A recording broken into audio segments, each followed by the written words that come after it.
Welcome to the Masculine Revolution, hosted by Jeremy Brown and myself, Murphy G.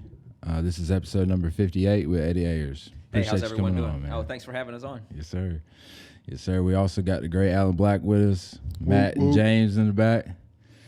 And, yeah, man, excited to be here. Doing all right this morning? I am. Yeah. Well, typically this is what time I'm supposed to be at work, so I know this is early for a lot of you guys. But me, I mean, I've already been up. I'm used to being up this early, so Nice. yeah, I'm excited to be here. So Yeah, awesome, man. Well, like every guest that we ask to come on, we ask, for you to pick a topic. okay. And you landed on how does someone find faith? Yeah, especially like in this time, you know what I mean, with so much, that's going on, and everybody's so busy with their own life. I'm busy doing this, I'm busy doing that, and it's just, there was a lot of people especially after, Charlie Kirk was assassinated, that wanted to reach out and find spirituality, after that situation happened. And so, I just felt like it was real on topic for this time. Yeah. So that's why I wanted to talk about it. Okay. Yeah, dig into it a little bit for us. Like, right, explain your thought. Well, I'll explain instead of my thought. I can just explain my path. Yeah. That's really the best thing to do. And I grew up. I used to go to church. My grandfather was a pastor for a church, and so I grew up in the church. But as I got older, I just found myself going away from the church, because whenever my grandfather started failing in health and he was ready to retire, my cousin was going to step up and be the pastor. My grandfather, he was, training him to be that. And then the church basically said, well, we don't want him, and if you can't accept that, we don't want you either, to my grandfather, who had been a pastor there for over 20 years. And that really put like a dagger in my heart for the church. It did. Put a real bad taste in my mouth. I'm like, these people are supposed to, have, this kind of, be represented, well in life, and you're going to teach, you're going to treat somebody like this. And so it really distanced me from the church. And so as I get older, I'm over here getting real emotional about it. Good, man. As I get older in life, I got kids now, and there's a draw in me to go back to faith, not necessarily to church, but to faith. And so that's something that I've been struggling with on a daily basis, because I'm real process oriented. I'm a mechanic by trade, and I like tangible evidence of things. And so growing up, you're like, is this real? Science proves that this is real or this is real, but faith is just having that. You can't prove faith. You can't. Like, science is there to prove stuff.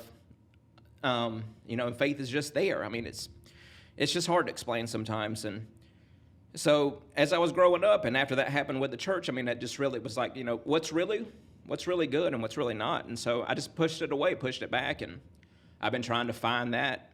And so lately I've been really, passionate about faith with myself. And a real person who really turned that around for me is Chris at Barbers on the Boulevard. She's real passionate about faith, but she doesn't push it down your throat like a lot of pastors in the South. When you go to funerals and stuff, or when you go to talk to people, they just want to save you. And it's not about being saved all the time. Sometimes it's about, just being there to listen to somebody, or, just to reinforce some things that people might have forgotten. And she's done that for me, and it's just been a real blessing to me. But that's what I mean by finding faith. It's just, when you get pushed away from something and you want to go back to it, but you don't know how, and there's no real way to start unless you have somebody to put you in that mind frame, if that makes sense to you guys. Yeah, it does. I hate that was an experience that you had to go through, because getting hurt is no fun. Right. But I would encourage you from the perspective from that experience specifically is, take a look at human history, and it's evidently clear that even the people that follow Jesus fail. Right. That's the entire purpose of Jesus. And so I know it's a natural tendency from looking out from looking from the outside to say, hey, these people are followers of Jesus, and so there's a standard that they should be living by, and that it should always be upheld. And there's truth in that, right? But there's also reality, Right. And reality is that people will always fail you, Right. And so my encouragement to you on that regard is taking what Jesus actually says and trying it out with forgiveness, and forgiveness doesn't mean you forget. Right. I mean, a lot of people are like, well, you're just supposed to just move on, and you've got to forgive, but you can't forget, and so that not forgetting piece is not holding grudges or bitterness or any of these negative behaviors or thought processes. It's the not forgetting is realizing that no matter what we say and our intention, that we're not perfect as people, Right. And so that would be my encouragement, kind of just thinking and hearing your story from that side of the table is it hurts, and it's not something that you can get over, over just making a decision. Right. But practicing and putting effort into the forgiveness side will bring more clarity to the faith piece, Yeah. And I mean, that's something that I've really been focusing on, because, like, for example, on the way in today, I mean, and I do this a lot in the car. I mean, I have it completely quiet in the car. I have no music playing. I have no sound going. And it's because there's nothing but sound and distractions around us. And it's like, when can God talk to us? And so I was talking to him on the way in this morning, and it's just, I just pray for guidance constantly, or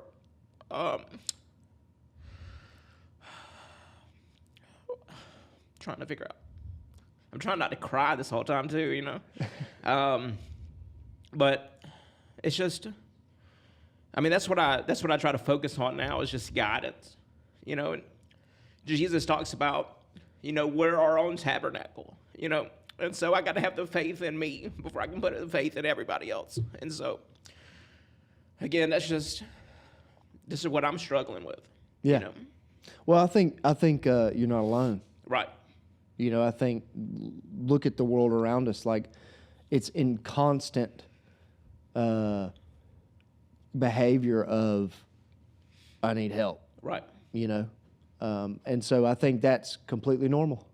And recognizing the fact that, like, hey, we don't have it all figured out. And although in a time and a culture where knowledge is at our fingertips, but yet you look at the statistics of mental health and physical health, and just existing, and it's just saturated with hurt, Yeah. And that's just honestly the pure evidence of where faith begins, which is sin is real, and it has separated us from perfection. Right. Which was the original created way, was perfection with relationship with the Creator, and sin caused a wedge in the middle of that, and it has rippled from the very beginning, and we're still dealing with it. Now the answer has been provided, but even with the answer, with what we experience on earth, we have an opportunity to where Jesus is calling us to live in a different way for the purpose of recreating how he originally created it, And so you can deep dive into the gospel, and it is the process of, even while we still live in a broken world and we're existing in a broken world because of sin, we have the opportunity to live in unity with Him like it was created originally, you know? And that's what He wants us to do, and that's what spreads the gospel, is living that way. And it's a battle, you know. It's a battle every day. You know, it is not easy. You know, I mean, the one thing that the American mindset with the gospel, which is a lie, is like, hey, you know, follow Jesus and your life will just get better and be good. You know, and there is some truth in that as far as from a spiritual perspective, but not from what we're going to live in every day. Right. You know, what we're going to live in every day is an epic battle against good and evil, and it's going to be difficult, very, very difficult. You know, but I also believe that God's promise with that is like, hey, it's going to be hard, but I'm going to be with you.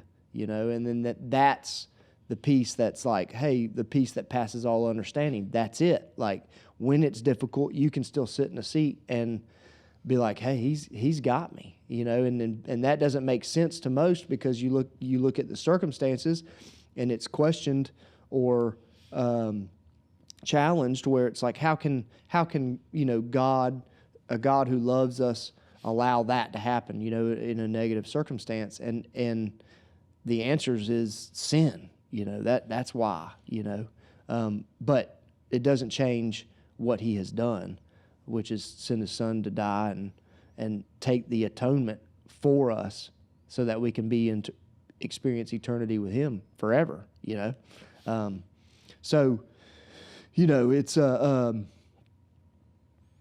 process. You know, that's why the Bible in the New Testament consistently talks about transformation. Transformation is something that is ongoing, you know, and that it takes time, you know, and honestly never ends as long as we're here. You know what I mean?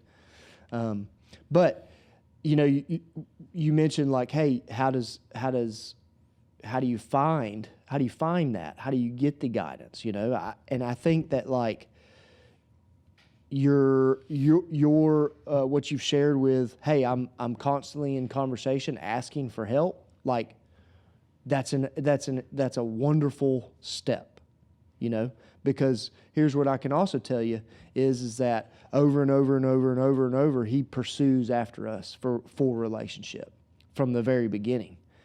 He has pursued after humanity to be in relationship with what he has created, you know. And so it says, knock on the door and I'll answer.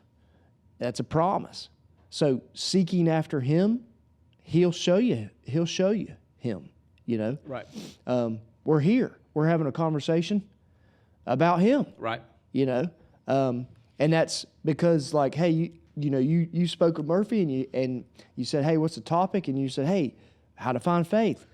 He's doing work. Yeah. Well, Murphy knows I could talk about probably like 1,000 different topics, but I just felt like, you know, that's what called to me to talk about. So. Mm-hmm.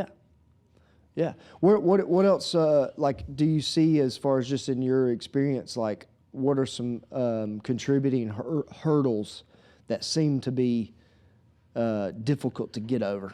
Well, you know, a big hurdle for me is like physically going to a church. I mean, because of, you know, the situation I had. And yep. I mean, if you think about it, even in, you know, stories about Jesus, like if he were to go in some of these churches, he would be appalled if he goes into some of these churches. You know, he went into churches or temples and flipped tables, right? Yeah. You hear that in some of the stories, yep. Right? Because it's prophet worshiping and things of that nature. And so it's really hard to find, you know, what church is in it for God and what church is in it for the church, as faith is a business. And I mean, I hate to say it like that, but it's true. I mean, it's out there. And that's a big hurdle, not only for me, but for other people that I know. It's the same thing, mm-hmm. You know? What have you studied at all in the Bible on kind of how to discern that? No. I mean, to be honest, I've never like read the full Bible. my reading comprehension level is not great. And it's not that I don't want the message in there. It's hard for me to find the message when it's hard for me to understand the words that I'm reading. If I can't remember what I just read 2 paragraphs ago, it's hard for me to get the whole message. And so, I mean, I rely a lot on like stuff like the Bible Project, if y'all ever see any things of that nature, stuff like that, because it's more apt to, you know, my lifestyle right now. I can take this in for 15 minutes right now because I have the 15 minutes drive home. I can listen to this, or, I mean, that's the way that I'm taking it now because I've been away from it so long, and my reading comprehension's not there. So, I mean, it's not like I don't want to read it. It's just it's going to be extremely hard for me to read it. Yeah. No, that makes total sense. And Bible Project's great too. Yeah. It really is. Yeah. I mean, I do that with my kids, and it's great to see illustrations while he's explaining everything. Yeah. And he breaks it. Like, what's his name? Tim something. He does a really good job of breaking it down too. So yeah, I mean, man, I'm with you on that. Like, I understand the frustration big time. I grew up, you know, in church heavily, and then I fell away pretty hard, and I've had some hurdles to get over with. But you know, the thing about it is people are the greatest struggle and the biggest blessing. As far as, you know, it's like it can deter you away if you let it. Like a bad relationship. Let's say you dated a girl, right, and she just completely disrespected you, did all that thing. Is your issue with relationships or a person who treated you badly? Right. And so it's the same thing with the church. And nobody's perfect. No church is perfect. Correct. You know, and you're gonna, no matter where you go, I think you'll wind up seeing things that frustrate you, that you don't understand, or maybe, you know. But it's just that having faith that Christ loved the church. And so whether they're in error or, I mean, even within your marriage, like, you're not going to always call the right shots, right? But if you make a mistake, do you just call it quits, or do you love your wife so much that y'all work through something, or, you know what I'm saying? Right. Like, so it's the same way, is we have to find that compassion to say, just like I make mistakes, these people make mistakes. And I mean, I got some stories too that I could tell where I'd feel completely justified in throwing my hands up and saying, you know what, screw this. Right. And I fight the same thing. I see the commercialization of stuff, and sometimes things feel like more about branding than they do about relationship. But it's like, at the same time, when you read and you see that Christ loved the church and what the purpose of it is, it's like, I can't give up on that. And so, like, the fact that you're having those thoughts, you're taking that time, I think those are all evidence that God's tugging at you, right, to bring you back in, you know, and wherever you wind up going. But, you know, the crazy thing is you know, especially right now, I go online and you know, I watch TikTok videos or whatever, and there's people who don't believe in the Bible that want to hold Christians to a standard that they don't, you know, they say you should be living like this. And it's like, out of context. And then you see Christians are tearing down other Christians because, again, another verse is out of context. And so I say all that to say, as much as this whole podcast is about, because we love people and we want to affect change. Right. And and Jesus puts that calling, I feel like, I mean, on our hearts as far as like wanting to go after people. And then I go online and I see that stuff, and I'm just like, I don't even know what world we're in right now. Right. We're not even on the same field. And it turns your heart. I don't even know these people. You know what I'm saying? But what it does is it winds up putting this frustration in my heart of like, man, this person's saying this and that's out of context.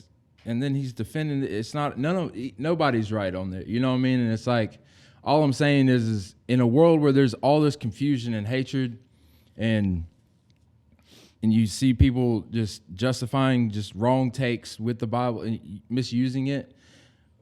The reason I'm saying all that is to say, if you take the time to study for yourself, you will find that it'll bring you so much peace, and all that stuff will just start to push out. And I know you said the comprehension thing, but like that's my suggestion would be like the Bible Project. Right. Start with stuff like that where you can figure out what's going on big picture, Yeah. and then you can start to zoom in. Because then those stories start to make sense because you're like, all right, I know where we're at, the setting, the time, all that stuff. But like to me, the scriptures changed my life, like big time. It gives me peace when I'm rocky, and it's just clarified so much about who I'm supposed to be, how I'm supposed to lead my family, love my wife and my kids, how I'm supposed to interact with people, even when I'm going through these frustrating times or I feel slighted or whatever it may be. I'm just saying the scripture is really what, to me, like that, I push that huge because I just believe if you read, just like the Holy Spirit tugged on your heart in these strange ways, right? You weren't looking for it. Maybe Chris has said some things and it's like, oh, why did that affect me so much, right? And she's not like doing that for a certain effect, but she's just living out her truth. Right. And so what I'm saying is those same scenarios wind up happening as you read scripture. You'll find yourself transforming, you know what I mean? And then you can take it a step further from there. But, you know, I feel your frustration with the church, and I understand that completely. I would just say that remaining faithful to what Jesus wants is more important than how other people are living it out. Right. You know what I mean? And so I feel like when you're being faithful to what God calls you to be, then, you know, if you look around, yeah, you'll always be able to find dirt because it's all around us. Right. You know what I mean? Yeah. And so that's all I would just say. Just if you're leaning into that, just lean into the fact of I'm going to be faithful even when it doesn't make any sense. You know what I mean? Like talking about Charlie Kirk, does it make sense that she would get on stage and say, I forgive you? Right. I don't know. I'm telling you right now, I couldn't do that. Right.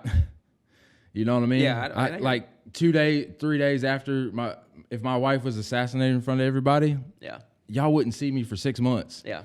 You know what I'm saying? And that's so, but if God moves and people, they do things that don't make sense, but that could bring healing. You know what I'm saying? Right. In a time where she could cause a riot. And so the same way as I feel like when we're obedient, it's gonna calm those storms in our lives just out of just doing what He calls us to do, even when it's like doesn't make any sense. You know what I mean? I do. Yeah, and I'll second that as far as reading the Bible. You know, it's not that study is this fix all. You know, it's not just one thing. Right. You know, but I use the analogy a lot on this podcast because it's something that I've experienced personally, and I think it's easy to relate with everybody that's listening. But it's like take working out, right?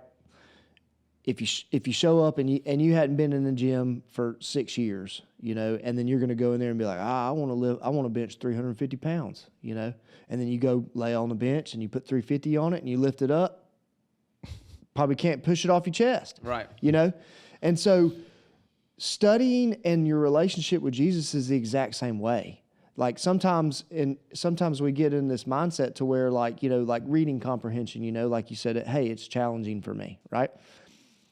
So when you read it, like, do you have an expectation of like, I just want to understand this today, you know? Right. Or is it worth putting the work in and being patient with pursuing it, you know, over time, you know? And I think that, you know, sometimes that in the reality of actually doing that is difficult. You know, if you jump in, you say, hey, I'm going to try to read the entire Bible, you know, and all of a sudden you find yourself in Leviticus and you're like, what in the world is all this animal sacrifice and what does it mean for my faith? You know, like with all these incredible nitty gritty details of what to do with the specific animal on what day. And, you know, I was like, what is this? You know, of course it's going to be confusing, you know, but you're just getting started in pursuing and understanding, you know. And so, you know, how you comprehend today versus how you comprehend it, if you're consistent with it in a year from now, night and day. Right. You know, and then you multiply that by a decade, and all of a sudden the conversation shifts to where you're not necessarily saying, "Hey, it's hard for me to understand." It's you know, there's new questions, you know, and honestly, that never goes away. You know, for me, I constantly find things where I'm like, "What in the world? What were you trying to do here, God? You know, like what's your purpose of this with these people that I'm reading about, and how does it apply to me? Yeah. You know, and I think that recognizing that that's okay and that's normal, like that those type of questions that don't scare God. You know, God's not just like, oh, well, you know, you got questions, you know, you shouldn't ask that. No, he's like, yeah, ask it.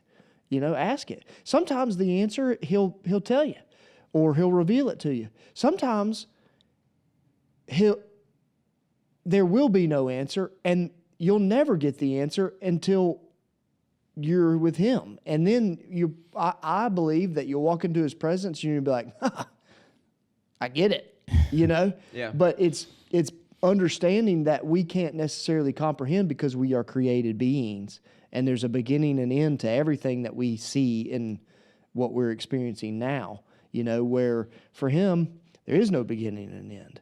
You know, he's beyond that. And when you're a created being, I think it's extremely hard to understand all and how he functions. And that's okay too. And he knows that, you know, it's not a surprise. And so, you know, man, it's exciting to me to hear your passion of there's something burning inside of you where it's just like, okay, I know, and I have this feeling inside of me that like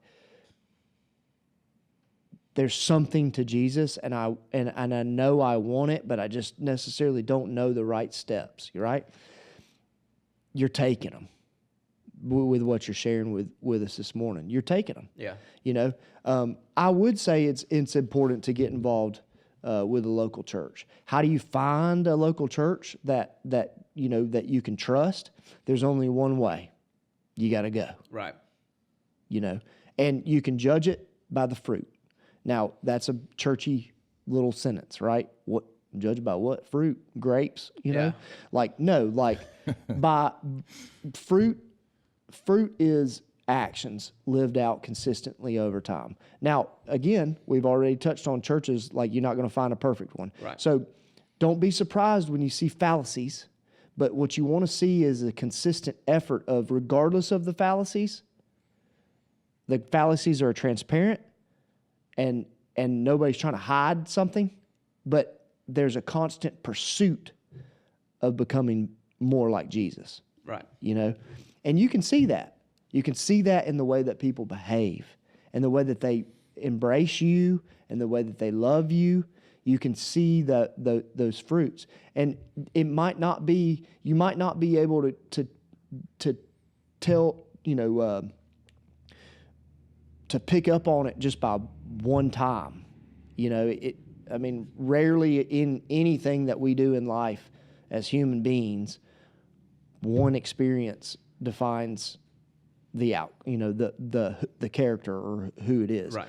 So you gotta be patient, you know, and you gotta have an open mind, you know, and then also during that process of discovery of like, hey, I'm trying to connect with a local church, be in constant prayer, and recognize that like, hey, God is knocking on your door. You continue to knock back and seek, and He'll show up without doubt. Like it's over. I mean, that's something that you can 100% trust. Right. You know, and so just give it a try. You know, give it a try and see what happens. You know, and be patient with it. You know, be patient with it. And there's, you know, there's not a shortage. They're everywhere. You know, I don't even know how many do we have right here in There's like in Newman? 5 within this block right here. Yeah. You know, so I mean, just try it out, you know, try it out. I know you mentioned like in the group text when we were talking about the topic, you're like, you know, hey, how do you hear the message? You know, there's not necessarily a John the Baptist, you know, on the street corners kind of thing. Right. You know, man, my thought process to that is like God's all around us, like constant. Like when you wake up and you get to see the sunrise, if you've ever gone out in nature, you know, and watch a sunrise take place and just hear the process of birds waking up and chirping and, you know, the temperatures, you know, drops and then rises as the sun comes back up, you know, I mean, as it's rising. There's so many things happening in just that one moment, you know, and then for me, it's like that like, let's just say just sun breaking the horizon, like that itself, like for that to take place and for all this stuff to be working in unity with each other, like that ain't by chance, you know. And so God's in front of us, like in his creation, you know, there's evidence in that we're a part of something bigger than ourselves just by looking outside the window, you know. And so take that and start pursuing after like more, you know. And I think he's already doing it with you, you know, just hearing with what you're sharing. He's revealing to you, you know, without having a John the Baptist, right, you know, in your ear. Like it's in the silence when you're riding in the car, yeah. you know. That's his spirit. It's alive. Yeah. Well, we got to give ourselves that silence too, man, because I mean, we don't. Yeah. Oh, yeah. We don't. I mean, how often you ride in the car quiet, completely quiet? Not often. Yeah. Not That's the often. quietest place you're going to get, you know? Yeah. Yeah, and that's you know, that's another kind of almost another topic in my opinion, but you know, I think that in America especially, you got to take a step back and realize that like there is a literal war over humanities, and Satan is very aggressively going after people in our society, and distraction and busyness and just constant entertainment, you know, is a very viable tactic on his end. You know, there's not a lot of reflection going on because there's always something in front of us, you know, and so that's on purpose. Yeah. That's on purpose, and it works. You know, it's deceiving a lot of people, and they don't even know that they're being deceived. You know, that's the scariest part. Folks don't even realize. You know, they just think, oh, I'm just living life, and what I'm doing, what all people are doing around me. You know, and it's like, yeah, you are, but it's deceiving you. You Yeah. know, but in a very subtle way, which is how he works. You know, from the beginning, his behavior hasn't changed at all. Right. You know, he's Just crafty. a new Apple. Yeah, exactly. Yeah. You know, it's just on the back of your phone. Yeah. It's already got the bite out of it too. That's right. At least we got the blue bubbles though. Somebody in that group text doesn't. I saw that. I didn't want to call that out. Yeah, that's me. Oh, that's you? There's this guy. Yeah. No, that's for real. I mean, you got to stay grounded, you know. It's definitely like I said, I watch stuff and I get frustrated and have to take a step back, but you know, honestly, like I like listening to different I kind of know going in that this person's going to have a different view than me. Yeah. Just because I like to hear, I like to understand where people's thoughts are. And so, but like I said, it's, you know, it gets to a point where you're like, geez, man, I just have to turn it off and put it down, or, you know, stuff like that. And just stay grounded. That's why I say like reading is such a big thing, because like I said, go and spend 30 minutes online and get all riled up and be like, and then I can read scripture and be like, all right, I'm no different. I need to, you know, keep my compassion and stuff like that. So I just think that really the Bible sets, for me, is like a filter. You know, it's like a way to keep me back level, remind me that everything's bigger than me, bigger than what's in front of my nose right now. Yeah. You know, just keep that joy in my life. My question, man, what's in your algorithm that you're just getting so worked up every time you're on TikTok? Because like mine's just nothing but food. Yeah, yeah. No, probably I just listen to. So I guess my biggest thing is like I listen to people like Dave Smith and Joe Rogan and Patrick Bet David. Yeah. So it's like I guess world stuff. Yeah. And so I listen to the stuff like that, just about stuff going on, like with politics and Yeah, I stuff hear like you. that. The stuff I tell Daniel we can't talk about. Yeah. Yeah, I'm like, we don't talk about it. Yeah, I mean, and it's not, like I said, I just like knowing No, I what's hear you. going on. You I know hear what I you. mean? Because you read the headlines and it's like, all right, well, that's not exactly how that went down. Like I Correct. was watching that, how I watched that interview. He didn't say it like that, Yeah. you know. Oh, And everything's out of context. Yeah. So that's why. I mean, that's just what interests me. Music's kind of in a weird place right now. Yeah. I don't really feel like there's that great of music out right now. So that'd been my other passion. Yeah. Sports are kind of, Yeah. everybody's gambling. They're all cheating anyway, so I don't want to watch it. So no, that's just what with everything that's going on. You Yeah. know, I just like I watch all the debates and the city council meetings here in Noonan. Yeah. Even though I it's don't getting live in real Noonan. wild up- I just wild up. Yeah. like knowing what's going on, man. Well, that's a change all. that we can make local politics. Yeah. That's the biggest change we can make. So Yeah, I just like I said, you see stuff, Noonan Times Herald will write an article, and everybody's in the comment section, blah, blah, blah, blah. And it's like nobody shows up to those council meetings, Yeah. nobody does anything. yeah. So it's just like I said, I like to hear and see what's real, so I don't have to get caught up into that Yeah. thing right there. Keyboard warriors, they are real. Yeah, that's I for deal sure. with them. Yeah, So unfortunately, our man Danny Beck didn't pull it out, but sorry about that, Danny. It's a good race, though, man. yeah, we had him on ours. I saw he was on y'all's. Yeah. Yeah, but yeah, I mean that's that, and I listen to like Wes Huff. Yeah. I don't know if you're familiar with him. He's a good guy to understand the mysteries of stuff and Yeah. the scripture of I heard you kind of juxtapose it with science, but you listen to somebody like that who can break down the actual like authenticity of everything and actually how the Bible helps with a lot of science. Yeah. And he's a scholar. He's just puts it out there pretty plainly. He's done some big podcasts like Joe Rogan and stuff like that. But he's a great like scholar to listen to, and he does. And I'll listen to audiobooks a lot. Yeah. So when I'm on like tractors and stuff, or just driving back and forth, living in Hogansville, and most of my work's up Coweta, Fayette area. Yeah. So I spend a good amount of time driving. Yeah. So like I try to use that stuff for my benefit, just reading books or listening to podcasts that might cover a topic that I find interesting and stuff like that.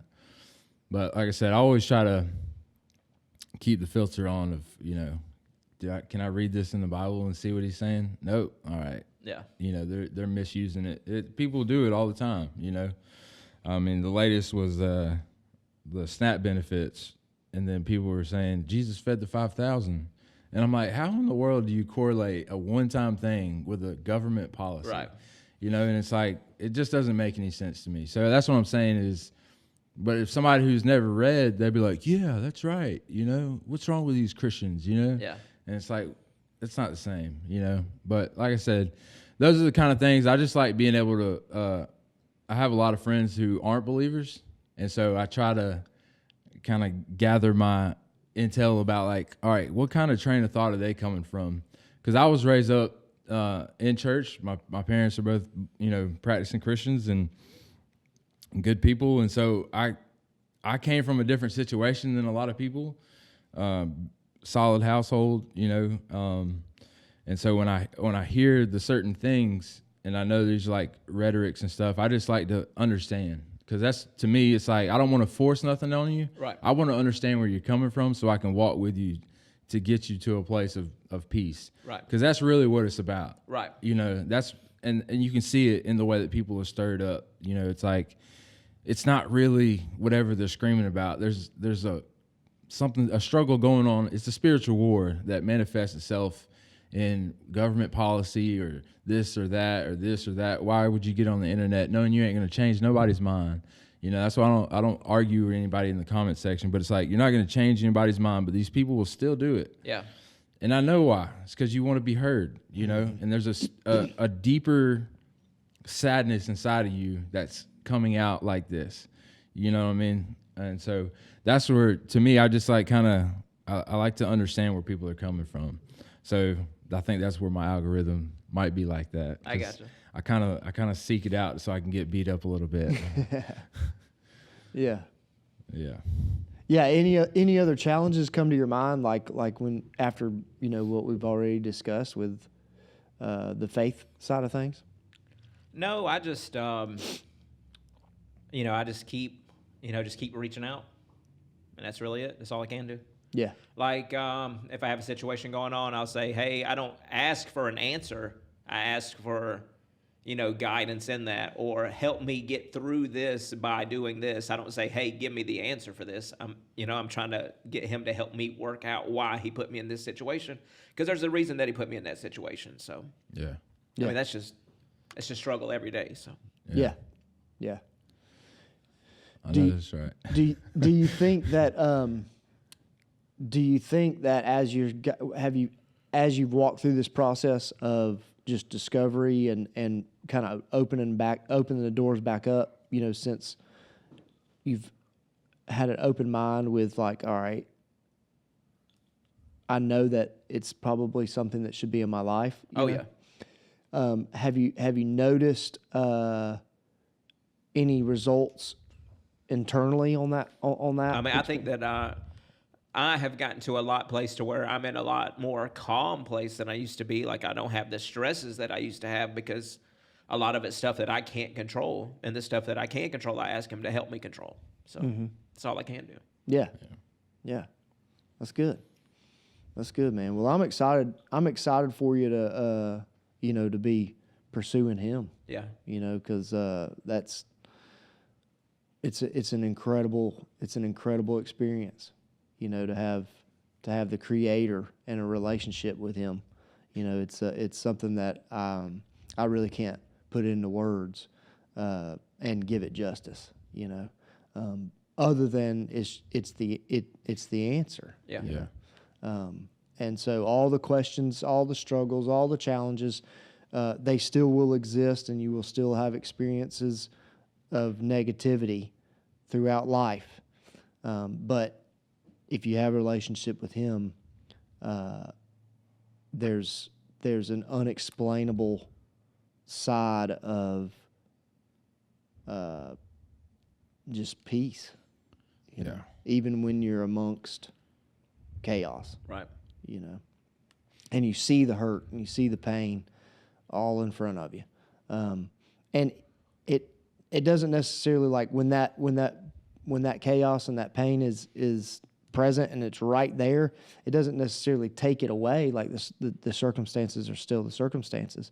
But there's something there's something that takes place, like, just inside of you, where you're just like, all right, I know that even I've got to press through this, whatever the circumstance may be, but there's a peace, there's a peace with it. That's the only word I can kind of really come to, where it, like Murphy said, it's something that's unexplainable, where you're just like, all right, I know that He's here, and I know that He's with me, and I know that He's for me, and He loves me, and I am heard by Him, and He's pursuing after me, and I'm pursuing after Him, and it's a beautiful thing. It's an incredible transaction. Yeah, I mean, I still think back on just being in such a depressed place before I gave my life to Christ and started, like, really pursuing it. That, like, man, I don't want anybody to ever feel that way, And so when I look at the world and I see that how things are, people act out or whatever, and it, like, I remember being there. You know what I mean? Just hell bent on just destroying my own life and being filled with so much depression and rage and anger and hurt and all that stuff. And it's like, I know that pain. And, you know, it's like, I still have hard days, but never like that. You know, there's just hasn't been that darkness around me like there was when I wasn't pursuing Christ. And that thing right there is like, that's the piece that I want to share with others, that I want to help them get to on their own, you know. And it's like, I just remember, I remember how alone that felt, and the thought processes and the actions that I did that I look back on now, and I'm just like, man, I don't even know who that guy was. You know what I mean? Yeah. And so, to me, it's like, people are always going to let you down. Organizations are going to be organizations, and you know, at the end of the day, it's like when I focus on just being obedient to what Jesus has for me, you know what I mean? That little, everything else just kind of fades. You know, everything's not that hard once I get to that point. You know what I'm saying? Yeah. And I just man, I that's the kind of, like, when I think about Christians beating it down somebody's throat, I'm like, you're kind of missing the point. You know, it's about a relationship. You can't force somebody into a relationship. They have to see the value in that for themselves. But you know, I just that's kind of my advice was, you know, man, just keep knocking after that, you know, because that like I understand coming from a place of being hurt by church or church people, or, you know, people that profess to be Christians. Like, I get it, man. I get it 100%, because it's like, why do I want to be a part of that? You know? But just keep pursuing the truth, because Jesus is the truth, not the people. You know what I'm saying? Yeah, that's what Chris said to me. She goes, the people hurt you, not the church. Right. So. Yeah, for sure. Well, I appreciate you coming on with us, man. Like, oh, no problem. I'm glad. I appreciate y'all having me on. Yeah. You want to plug your... Yeah, I got like a couple things I'd like to plug here, if Go that's ahead. all right. First, we got the Local Poor podcast. It's a local podcast that we do here. I produce it, also kind of co-host on it now. Yeah. So that's one thing. And then another thing, if y'all are on Facebook, are you on Facebook at all? No. No? I know you are. If any of y'all are back there on Facebook, if y'all have seen this thing that comes up, Eat Safe Coweta, that reposts the health inspections, that's me. I do that. So... if there's somewhere you can't eat now, you're welcome. Right. Ruining businesses daily. So, that's not the goal, you know. It's not to ruin businesses daily. No, I'm just kidding. But so I do that. I do it for Coweta County, Fett County. I also do it for Cherokee County. Nice. Over the last 28 days, I got like 1.4 million views total through the 3 pages. So Okay. we're picking up some wild. steam. Oh, yeah. On that. So that's just 2 things I got going on. Yeah. So. That's cool, man. Yeah, and man. I can't forget Barbers on the Boulevard. That's my day one sponsor for the podcast here, and Nice. Eat Safe Coweta. So Yeah, shout out Chris. Huh? Chris, yeah, she takes care of me up there. That's So we just dropped off some Parlor Donuts, and Chick-fil-A gave us some dessert cards that we could drop off for veterans. They're doing discount veteran haircuts up there this week. So Awesome. just trying to give back. So Yeah. That's awesome, Like man. it. Y'all got any closing thoughts? No, man. Thanks for coming on. It was good to meet you, and also it was fun to hear where you're at, you know, and to know that you're pursuing. You know, it's awesome to see God just doing work. right. I mean, I'm just glad. I'm glad He's there for me. Yeah. Yeah, man. And like I said, definitely appreciate you coming on, man. I wish y'all success with your endeavors for sure. And you have my number. And so, I mean, anytime you want to talk, man, I'll just extend it to you right now. I'm always up and down to talk with you. All right. And walk through whatever, you know. I appreciate that. I mean, I'm no Bible scholar, but I am passionate about following Jesus. So, you know, like I said, if you ever want to talk about anything or questions, man, just hit me up for sure. I will. And like I said, I appreciate you coming on, man, and taking the time to do this with us on this early morning. Yeah, y'all can always reach out to us on Facebook, Masculine Revolution Podcast, or leave comments here on the YouTube video. Till next time. Join the family. Yes, sir.